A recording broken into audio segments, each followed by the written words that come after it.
This is a Huddle Sports Network broadcast. You can find us on Roku TV, Amazon Fire Stick TV, Facebook, and YouTube. Get all your sports news here first. The daily podcasts are Ken and Ken in the Morning, Lions Talk with Smoking Jeremy B, Wrestling Roundup, The Big Football Show, and more, Shield TV, Lions Villain Report, and Red Zone Rant.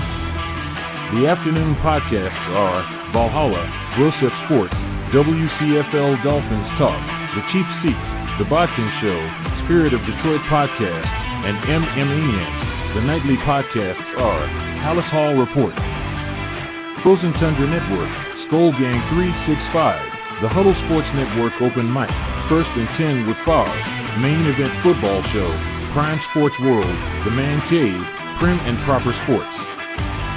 Spitballing Podcast, Lions Fan Cave Chat, Puckett, 313 Den Podcast, The Guys Huddle, Shots from the Sideline, Let's Talk Sports, The Michigan Truth Sports Podcast, Off the Rails, NFC Northeast, Power Hours, and Detroit Lions News. Make sure you follow, like, share, subscribe, and comment. Show up here locally in the community. Make sure y'all go check out Kneecap Bodies by Jeremy Campbell.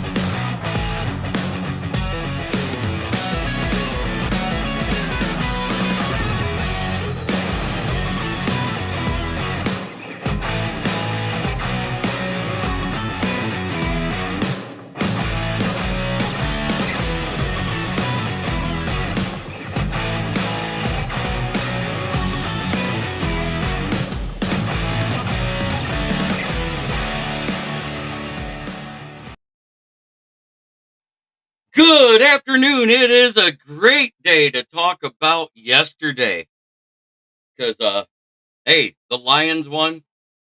The Packers beat the Texans. Both those games looked like they should have been primetime games. Everything came down to a game-winning field goal in both games. But I'm here to talk more about the Detroit Lions game. I am going to talk specifically about the game.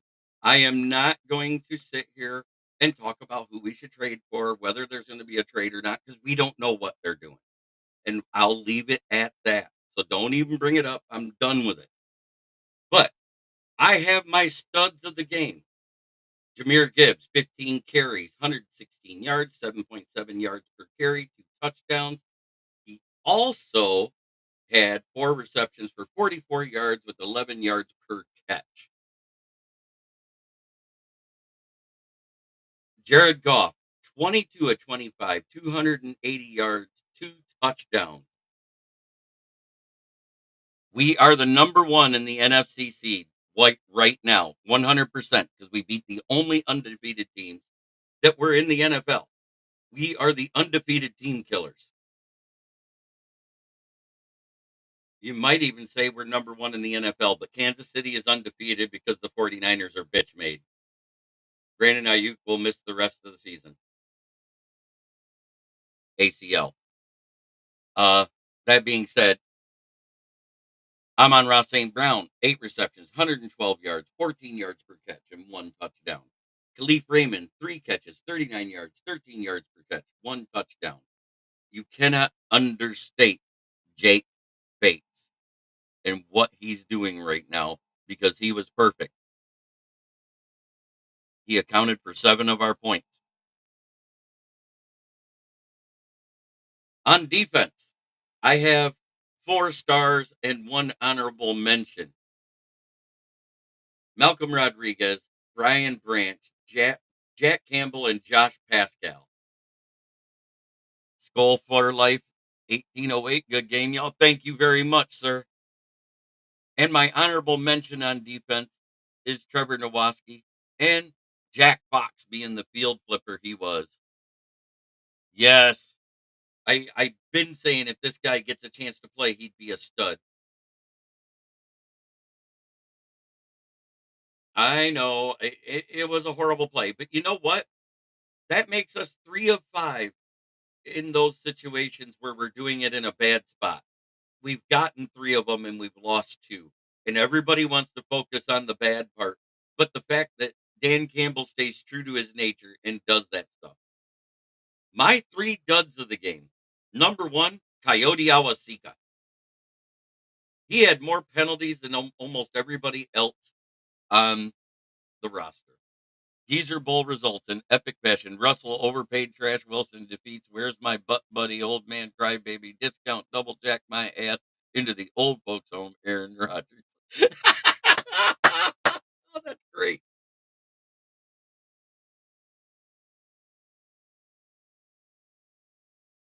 And Jack Fox.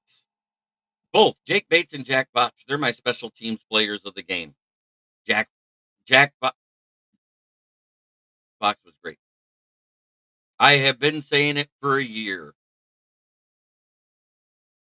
My other 2 duds, David Montgomery for the fumble.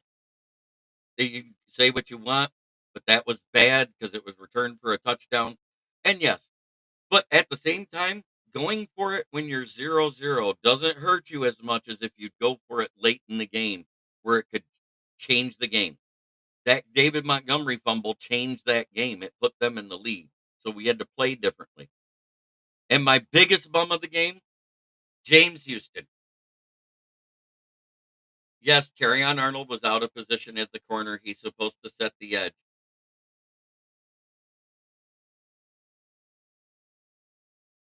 Because Coyote Awasika is a left guard. We started him at right guard. He doesn't play right guard. We had to put Sorsdahl in at right guard to have anything that looked like an O-line at all that year. But everybody forgets that. They played him out of position. You almost would have been better off leaving Awasika at left guard and rotating Graham Glasgow to right guard because he plays the same on both sides of the center. Yes. Do you guys agree with my studs and duds? I had 9 studs and 3 duds.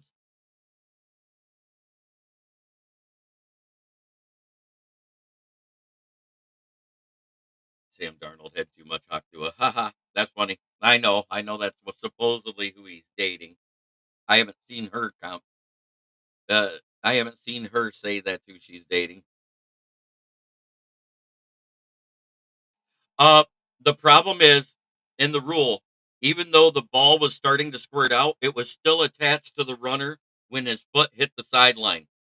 Thus, that makes it if he's touching the ball and he steps out, it's Minnesota ball. That is the letter of the rule.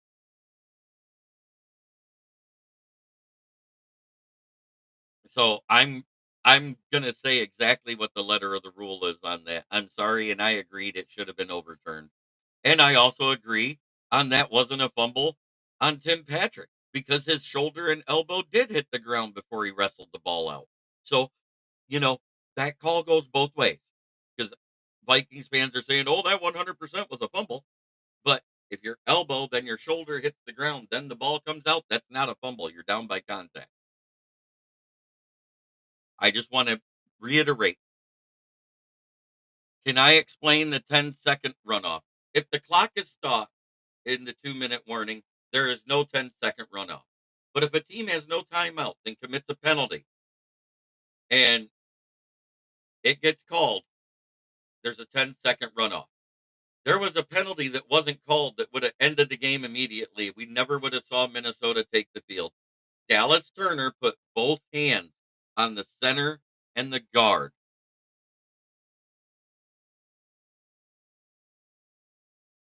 Uh,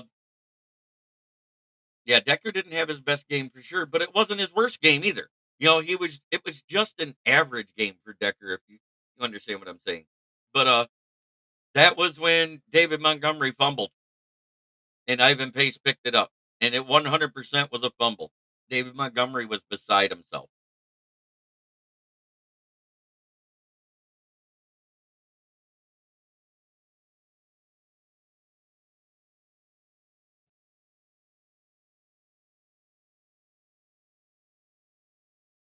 And they were going for the 2-point conversion and we stopped it.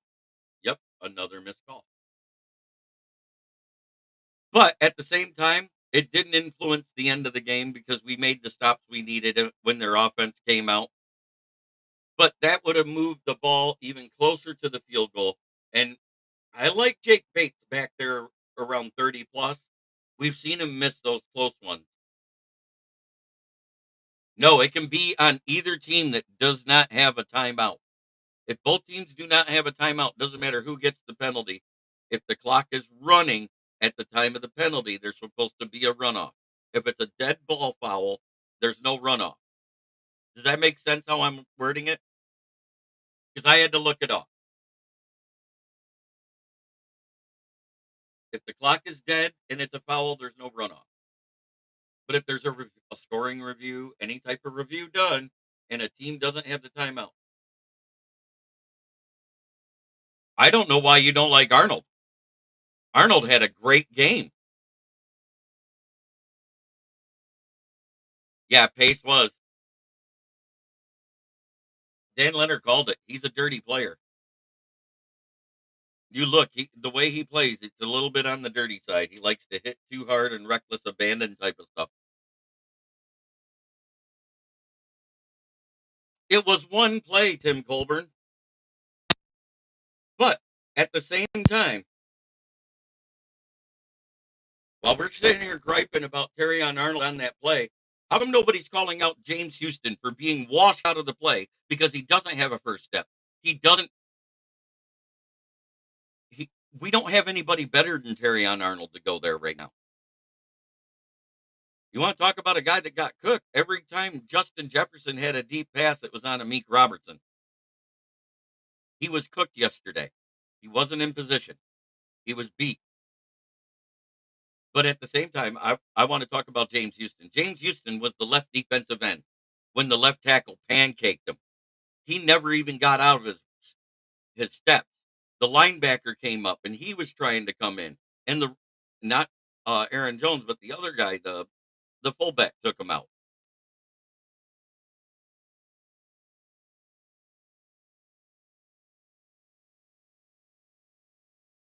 Right, but we had timeouts on the board, I think. I think we still had one. Yep. Yeah. James Houston is not the same guy, and I've said that. He's washed, guys. He was pancaked. Now, if it was the Houston of old, like from the rookie year, pre-injury, he would have had the bend to get under that guy. That guy just grabbed him up at his shoulders. He was too upright. He didn't have any bend, and he just shoved him down.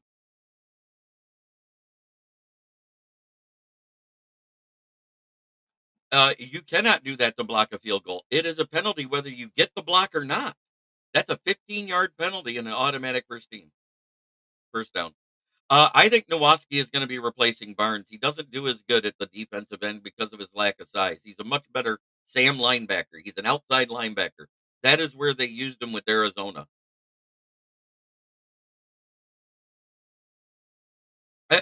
That's because they preached it into him during the bye week, just like I said they would. But let's talk about this run that Jared Goff has done.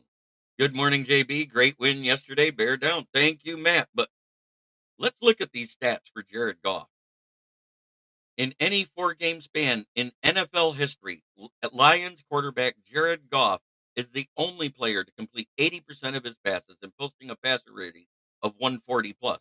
In each of his last 4 games, he's posted at least 2 touchdowns and a 72% completion rate and a 110 passer rating.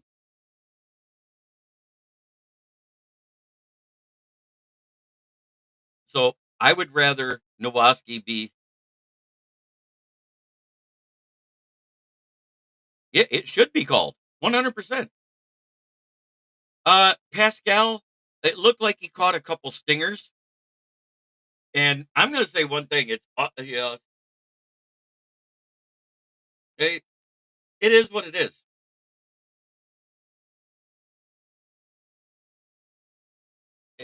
That's beyond MVP stats, guys. It's never been done in NFL history.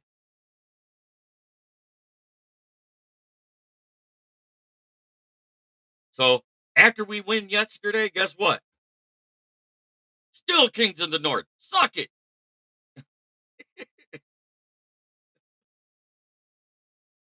Goff is playing at an MVP level, though.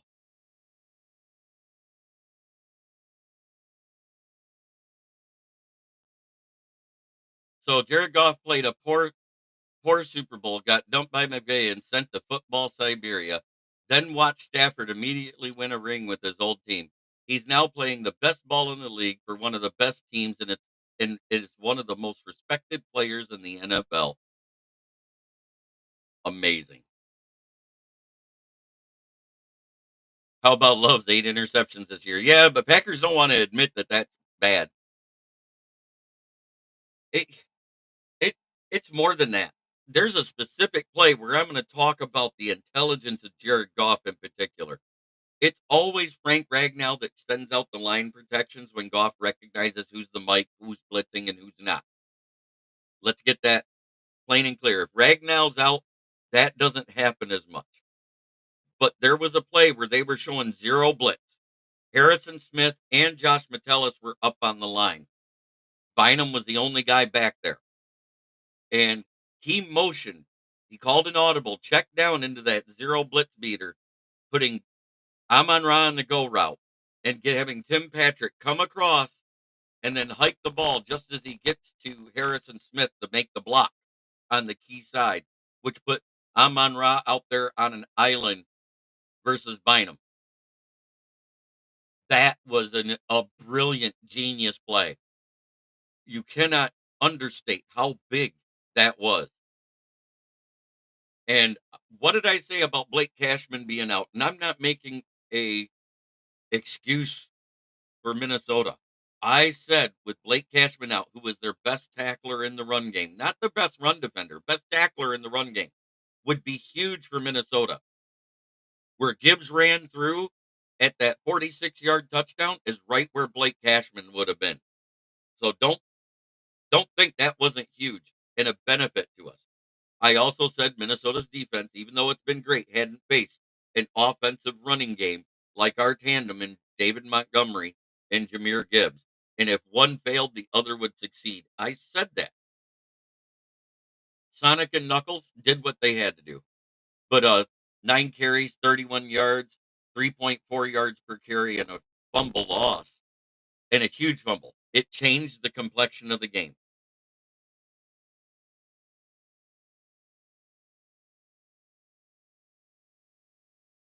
Love Love is having an okay season.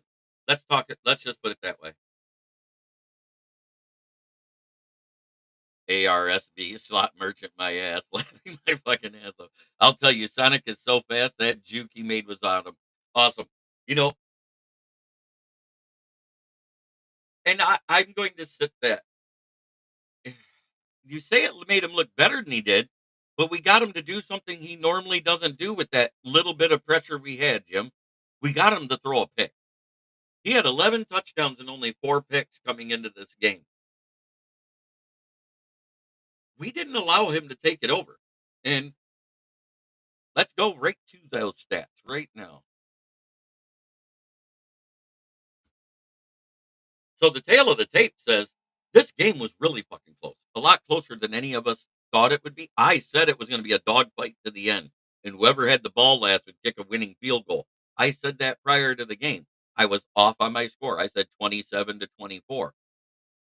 But 391 total yards, they had 383. We had 247 passing yards, they had 244.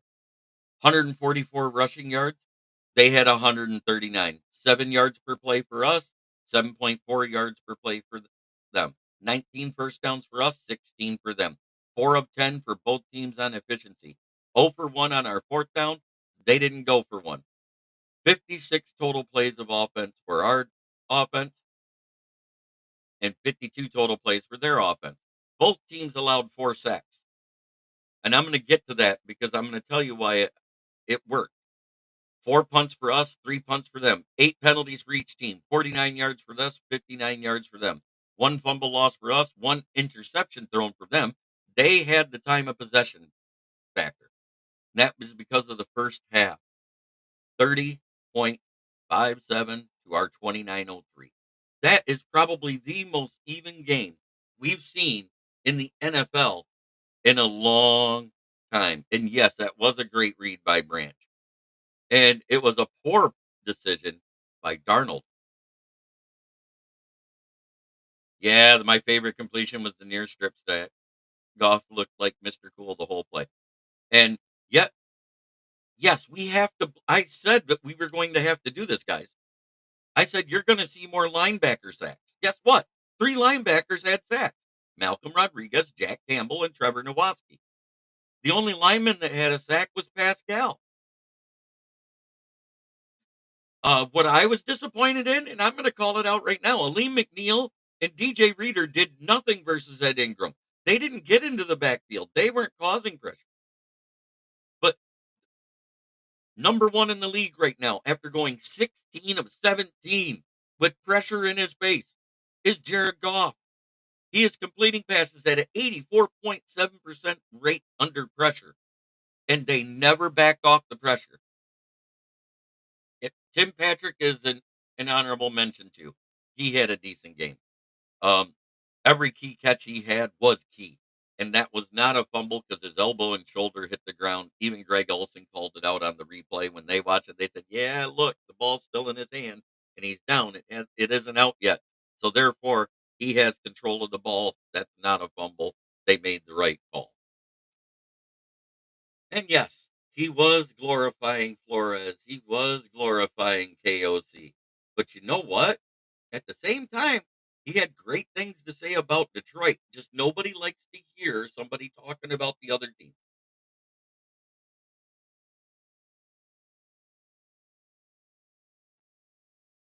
But we saw that the unstoppable force beat the immovable object this week. Everybody said, "Oh, we're not going to run on the Vikings." We ran on each other, guys. And that is where we missed Hutchinson on the defensive end. I'm going to say it right now. I don't know. He looked like he came up a little bit limp after that 25-yard catch he had, but mostly teams are bracketing him. They're keeping a linebacker underneath and a safety over the top, which is not a good plan with the guy that just came off of a hammy strain over the off season.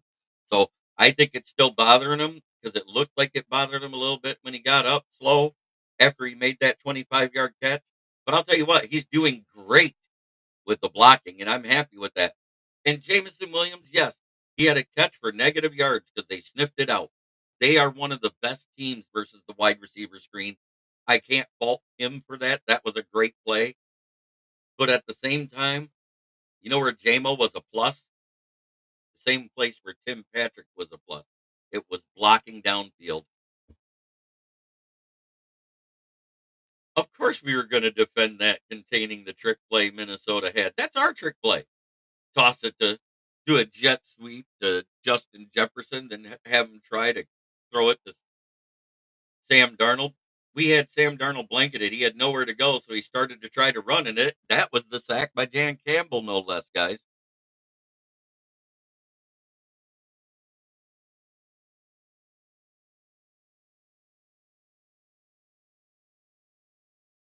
So the sack by Jack Campbell wasn't even on a QB. It was on Justin Jefferson because he was playing as a QB. Think about that.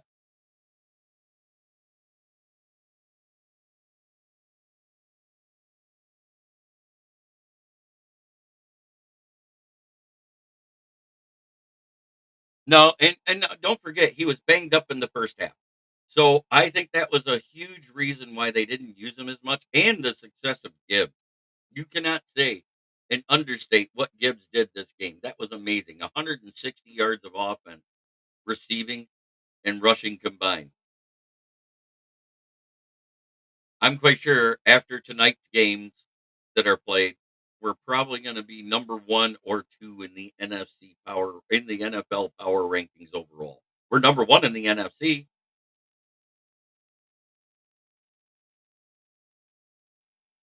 Yes, it was a dogfight, and I called it.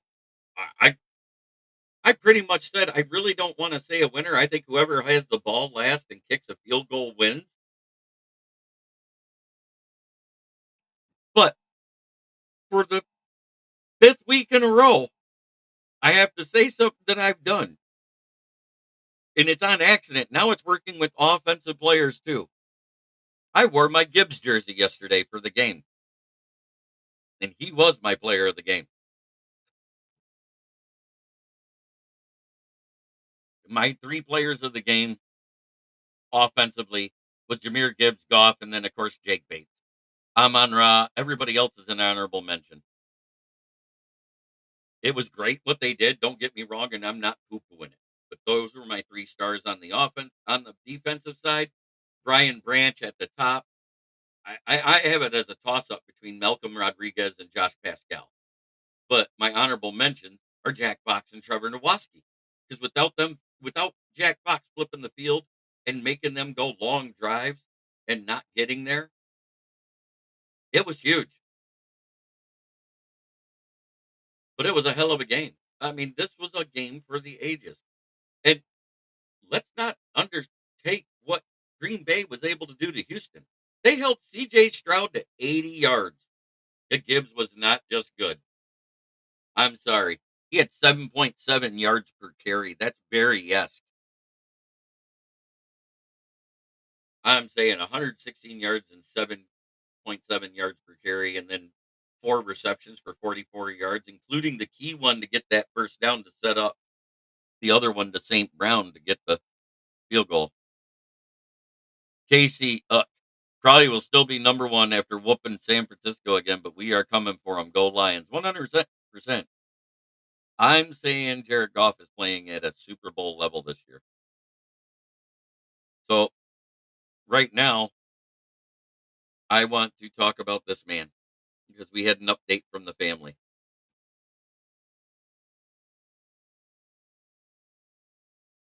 I'm going to read it verbatim exactly what they said in their post off of Instagram. Thank you for all the beautiful messages. Aiden came home Tuesday as the healing process has started. He will be good as new, most likely even better. All the love and support that has been poured in takes our breath away. No words can cover the blessings that have the team, the coaches, our staff, our city, our state, and a whole lot of our country behind Aiden's healing. Thank you from the very bottom of our hearts for all the texts, phone calls, and videos. He is sending all the love back to you.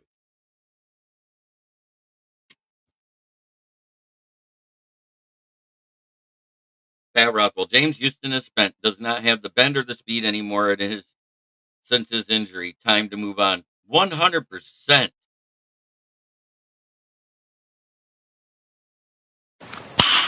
Nice. That is 100%. I've been saying it since camp. I've said it. I said he never should have made the damn roster. It should have been either Uku or Betts on the roster, and the other one in Houston on the practice squad the entire time. There's something not right. He needs to heal. He needs to shed weight. He's heavier than he used to be, which is affecting his bend. Patrick is doing the dirty work and blocking great. He's a great guy for sure. 100%. I swear his hands are great and his legs are made out of more scar tissue than actual muscle, but man is he good at what he does. I cannot stress this.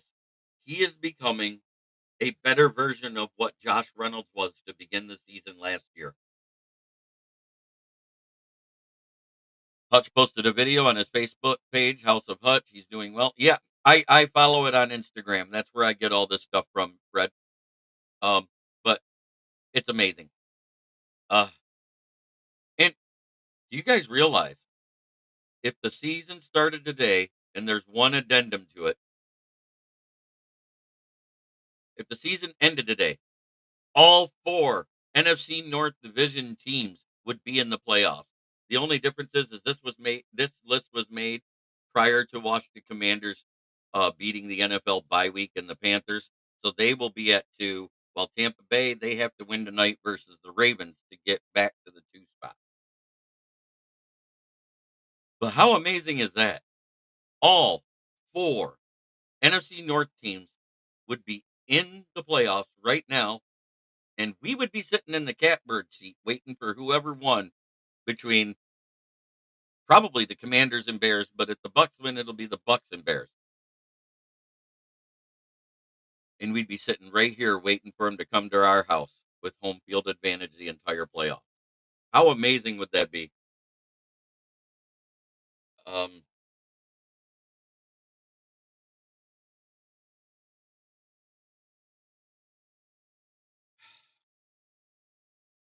there, finally.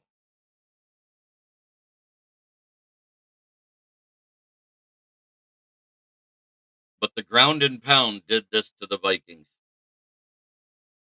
as I predicted it would. The passing game was cute, but that is what we did to the Vikings with our running game.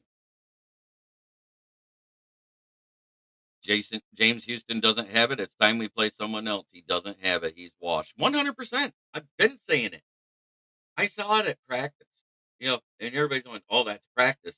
When they're doing the drills, the one-on-one drills, because he couldn't do the team stuff, but he could do the one-on-one drills.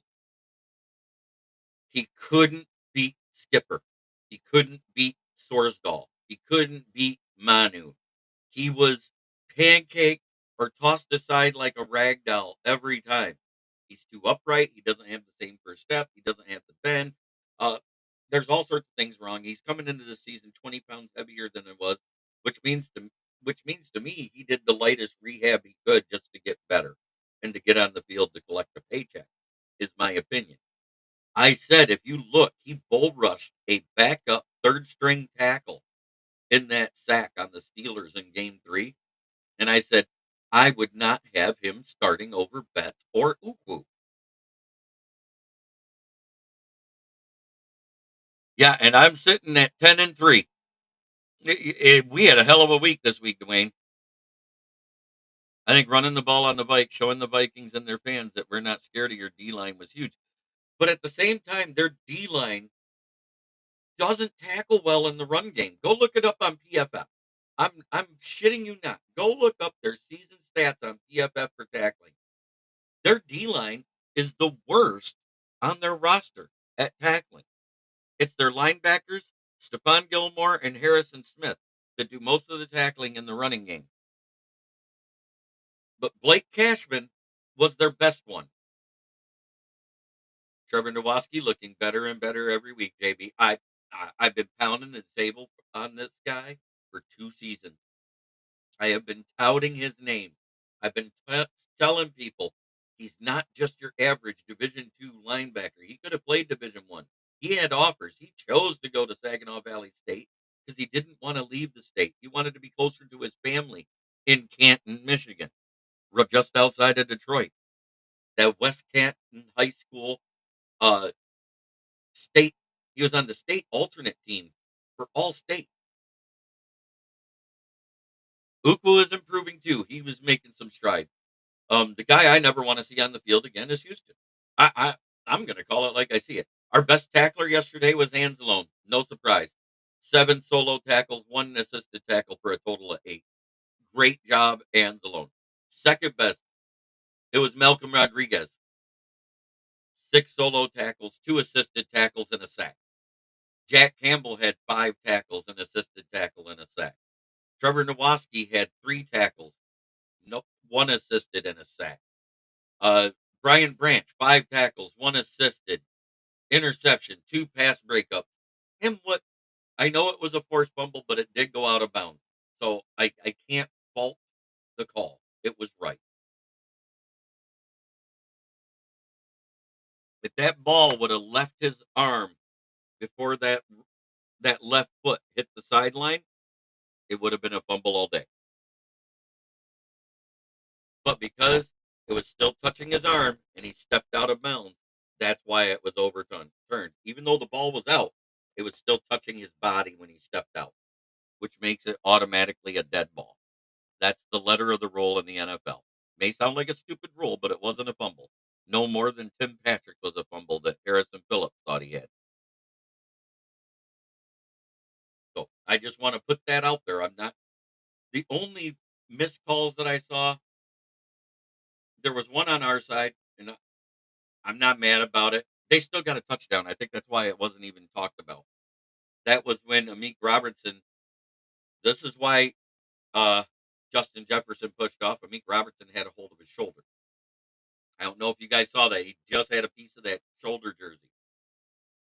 So Justin Jefferson, they allowed him to push off. It would have been offsetting penalties, which would have been redo the down, but the fact it was a touchdown, they didn't say anything.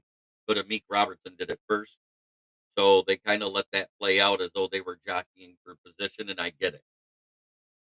Um, Most of our penalties came on the O line, false starts, namely Coyote Awasika. We had one false start that I didn't see it, and that was when we were getting ready to go for it on a fourth down that we ended up punting out of, and I'm glad we did because if we didn't get it, that would have changed the complexion of the game. And Jack Fox did an amazing job of pinning the guy deep. So kudos to Jack Fox. He averaged over 51 yards per punt and a net average of 42.8 for the game, which shouldn't really change his 43.1 on the season. It might make it take it down to a 43. But yes, all roads go through Detroit. But I literally said Blake Cashman being out was going to hurt this defense because he was their best tackling run defender.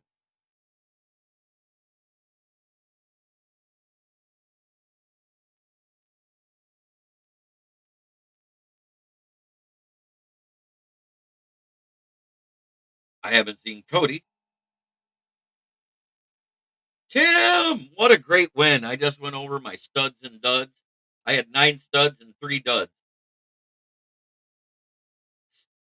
Dud number 3 was David Montgomery because of the fumble that was returned for a touchdown. Coyote Awasika, with all the penalties he had, was my dud number 2. And my number 1 dud was James frickin' Houston. God, he's awful. Put that bum on the practice squad. And Pat Rothwell, I'm just the opposite. That's something that he's done 5 times in the last 2 seasons total. And he's made 3 of them. So we applaud it when he gets it and say how gutsy. Yeah, the motion did alert the defense 100%. I think they should have had JRM a little closer to the punter and just hiked it a little to the side like they did the other time, which caught the defense by surprise. When they motioned him away from the end that side, it was a dead giveaway. It's a tell. I get it, but what an amazing James Houston did not account for one single stat on the stat sheet at all, and he played 8 snaps. And him getting washed out on that play by the tackle is the reason why it made Terrion Arnold not setting the edge so glaring. I want to repeat this. It may be terrible timing, but I'd rather do it at 0-0 at the beginning of the game than later in the game where it could swing the momentum the other way.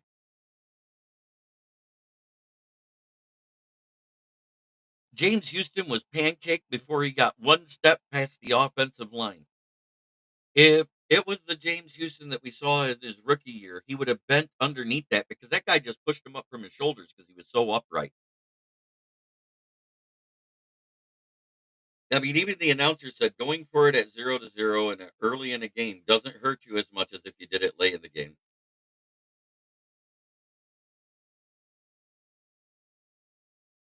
Okay, yeah, I agree to disagree with you. I'm just saying I understand the mentality of it.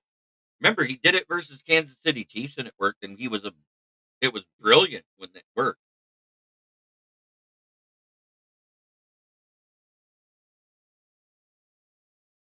And I said I don't want to talk trades at all.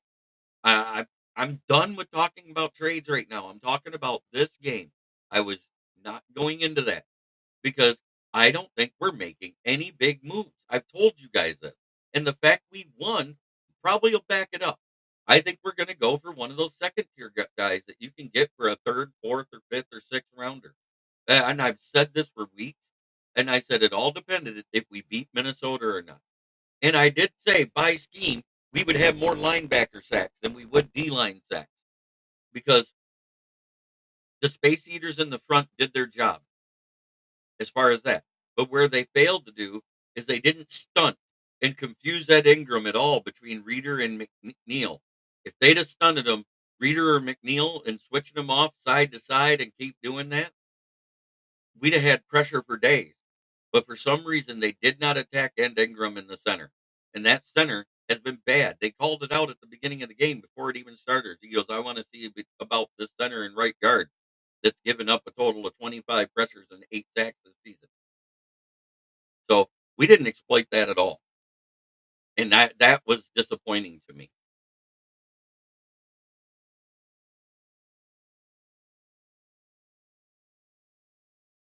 Both of them made some key stops up the middle in the run game, which is all fine and dandy, but I wanted to see the pressure on Darnold come from the interior, not from the linebacker, because that's what I expected to see.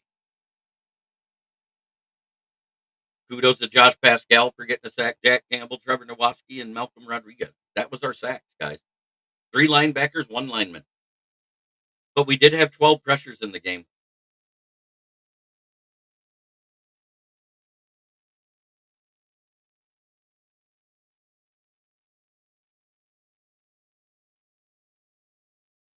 I just think the motion was that made it the terrible play. 100%, I agree with that part of it. But the fact that we used it versus who was it all that it worked on? It worked against Minnesota last year. Ah, gotcha. Yeah, they did. 100%. Jared Goff, Jared Goff, Jared Goff. He's definitely, if he wasn't before, he's in the MVP conversation now.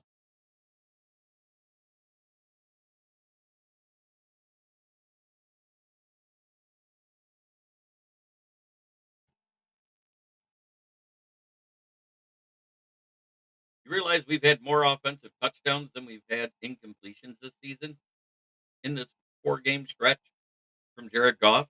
Think about that. Offensively, we put up 18 touchdowns. We've only had 16 incompletions through 4 games. That's amazing.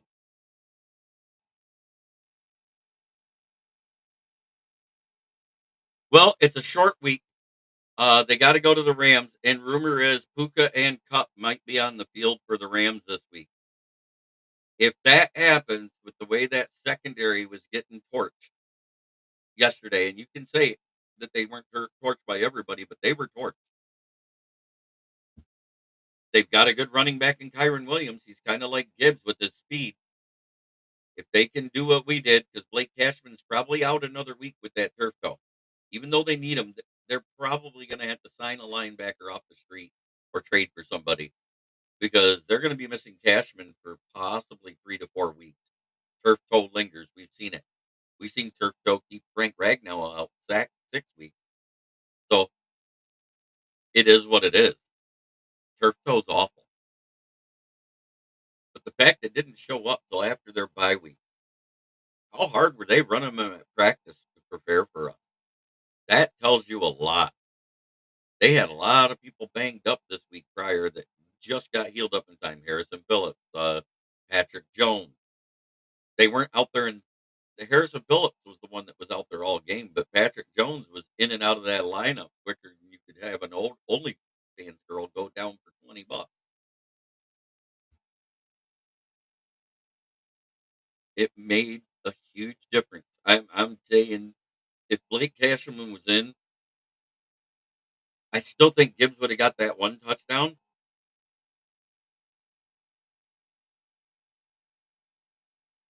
Oh, 100%. And the only time he had an incompletion while being pressured, it wasn't because he was sacked. It's because the guy got his hand up. They were doing zero blitz screens a lot, and that doesn't work versus golf. I've said this. I said, man, if they go blitz heavy like they do, and they are one of the most blitzing teams in the NFL, I said we were going to have to blitz at least 30%, and we did. Think about it. We had 12 pressures and 4 sacks. That's 16 times you're in the quarterback's face total.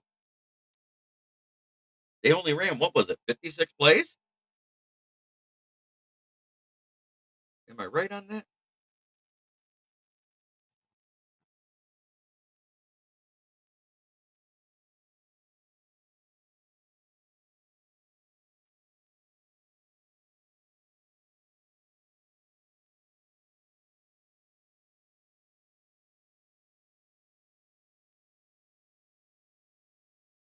No, they ran 52 plays. So let's see what the percentage is on that. I got to look it up.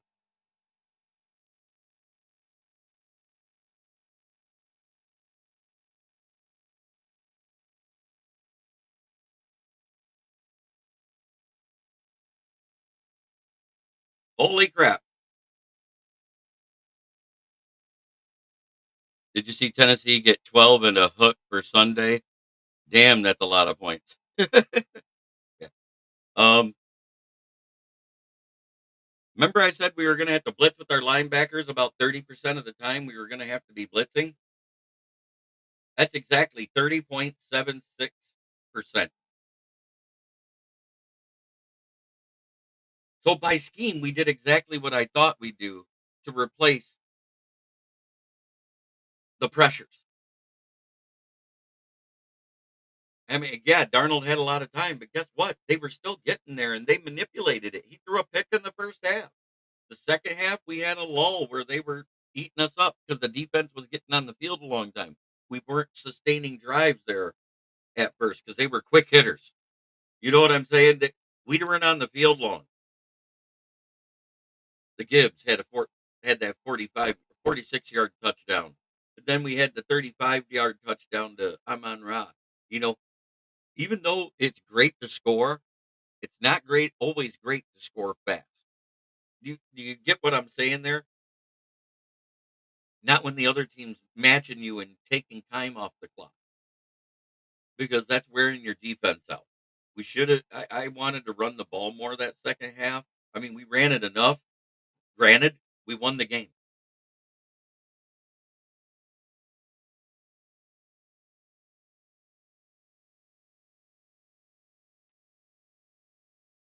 Yeah. So there might be a fire sale starting with the Patriots and the Titans. And that's who I'd be going for to send my day three pick for somebody. Harold Landry is 17.5 million and he's got 2 years left on his contract. You could probably get him for a day three pick, probably fourth or fifth rounder. Josh Uche from the Patriots, you could probably get him for a fifth or sixth rounder. Bryce Huff, because they're not letting him play there because he doesn't get along with Vic Fangio, is the rumors I'm hearing.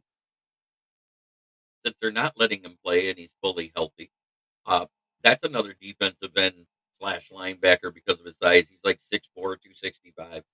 Um, I wouldn't mind trading for him for a day three pick. I think Ukwu did better than the week before, and he made some key run stops. But at the same time, he needs to get better at the pressure.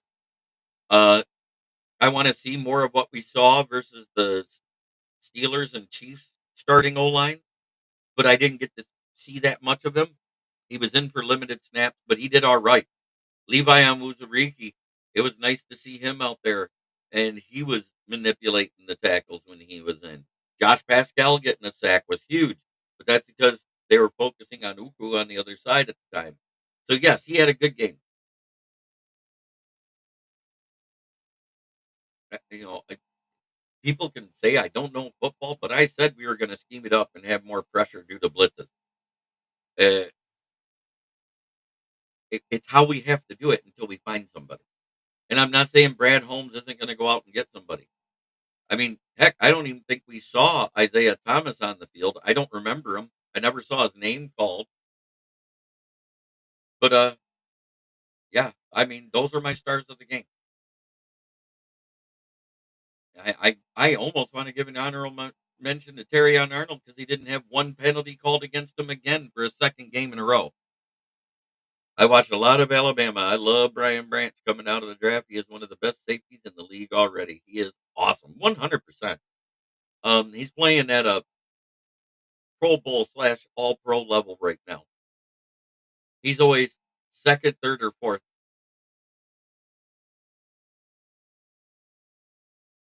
Oh, this team is all about next person right in front of you. They don't focus on anyone else. So I expect us to mollywop Tennessee. Uchi is a good grit guy, but I'm curious why they're giving Uku so many snaps. Uh, Let me look at the snap counts on defense. Probably because Houston's washed.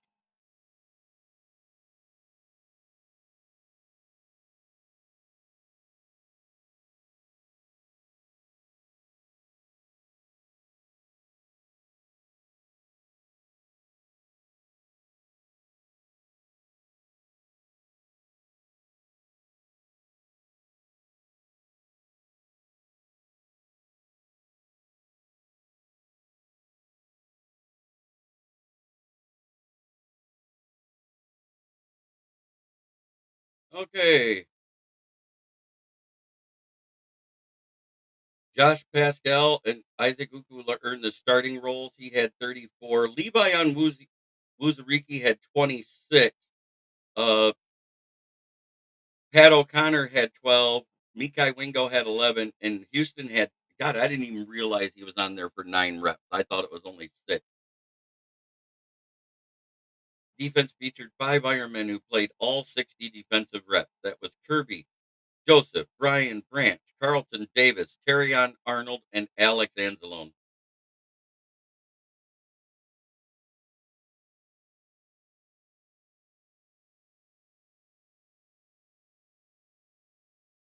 Nowoski having a sack in 14 snaps. He's having that Houston type of effect out of the Sam linebacker position. And Jalen Reeves Maven also played 10, and that doesn't count the abysmal fake punt in the first quarter. Other than that, the offensive line, including fill-in right guard Coyote Awasika, played all 57 snaps. Detroit did not use an extra lineman at any point in this game.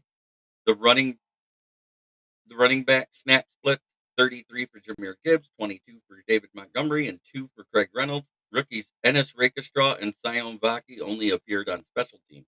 Shane Zylstra, elevated from the practice squad in favor of healthy scratch Parker Hess, played 3 offensive snaps, 21, and 21 of a possible 31 special teams reps.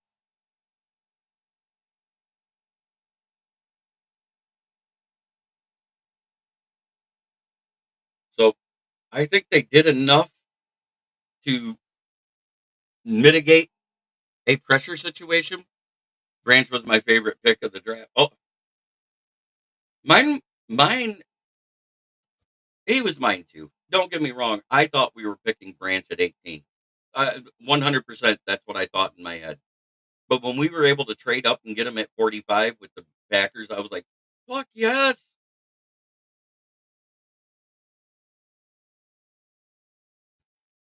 What a gritty American amazing win.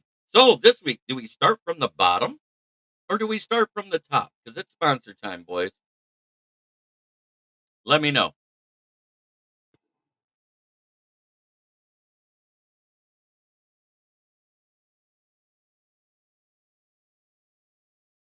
I say we start from the top. Screw it. In first place, with a 5-1 record atop the NFC North and all of the NFC, it is the mighty, mighty Lions.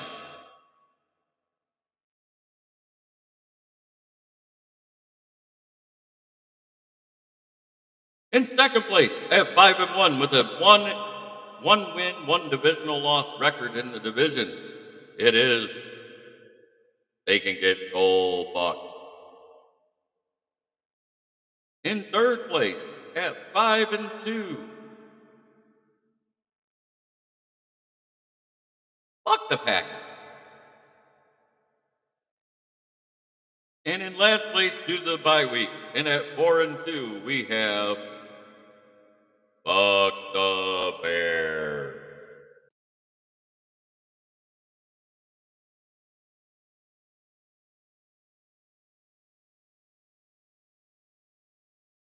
Yes, fuck them all. 100%, Davy. What a great game. It was so gritty. This game was the epitome of grit. And last but not least, I have to talk about the sponsor that pays me, the one that pays the bills, the one that makes it so I can afford this restream.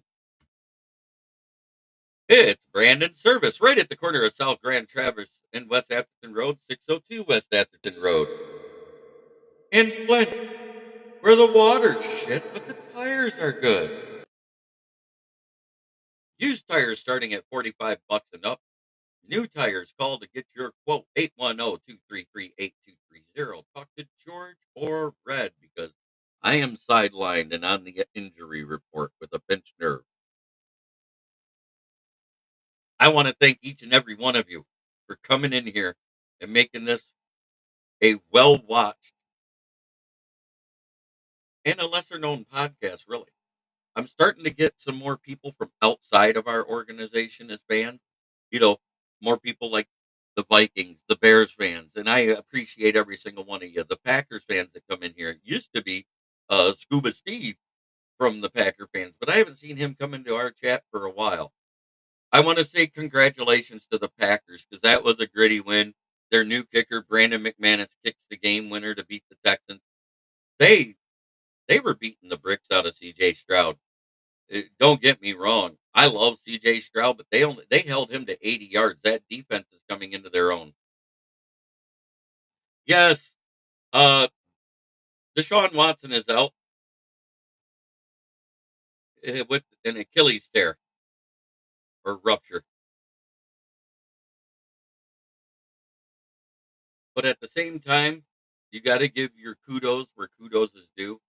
Kudos to the Vikings for giving a valiant effort and making us earn every fucking point because we did. We earned every point on that field. And kudos to the Packers on beating the Texans. I'm trying to erase the hate, boys. Fuck them all. When we play them, it's fuck them. But I'm trying to live by what I say every day. And I'm going to say it right now before I sign off. Try every day to be a better person than you were the day before. That's the only way to make the world a better place. It starts right here. Let's see if the Lions' hangover effect continues when the Vikings go to play the Rams. Because if they've got Puka Nakua and good old Cooper Cup back, they might be giving them a handful.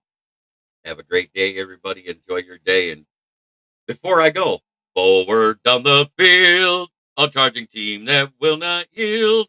And when the blue and silver wave, stand and cheer the brave. Rock, rock, rock. Go hard, win this game. With honor, you will keep your fame. Down the field and gain a lot.